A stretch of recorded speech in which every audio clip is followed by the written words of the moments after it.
Nama anak Menteri Hukum dan HAM, Menkumham Yasona Laoly, Yamitema Laoly kini tengah menjadi perhatian publik. Hal tersebut tak lepas usai wawancara artis ternama Tio Pakusadewo dan Uya Kuya di channel YouTube Uya Kuya TV. Dalam wawancara tersebut, Tio Pakusadewo menyebut adanya anak menteri yang terlibat dalam monopoli bisnis di lapas. Anak menteri tersebut disebut mengelola foundation di dalam penjara yang mengelola bisnis di sejumlah lapas tersebut. Profil Yamitema Laoly. Yamitema Laoly akrab disapa dengan panggilan Tema. Ia merupakan putra ketiga Menkumham Yasona Laoly dari pernikahannya dengan Elisha Widya Ketaren.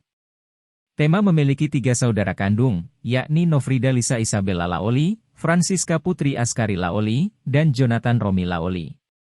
Di bidang pendidikan, Tema memiliki ketertarikan di bidang hukum. Karena itulah ia menempuh pendidikan tinggi di Fakultas Hukum Universitas Sumatera Utara. Ia lalu melanjutkan pendidikannya ke jenjang strata 2 di Fakultas Hukum Universitas Indonesia. Dalam beberapa kesempatan, Yamitema juga terlihat mendampingi sang ayah dalam kegiatan PDI Perjuangan, partai politik tempat Yasona bernaung. Di antaranya, Tema menemani sang ayah ketika mengikuti Kongres 5 PDI Perjuangan di Bali. Ia juga terlihat hadir ketika ayahnya dilantik menjadi menteri dalam Kabinet Indonesia Bersatu.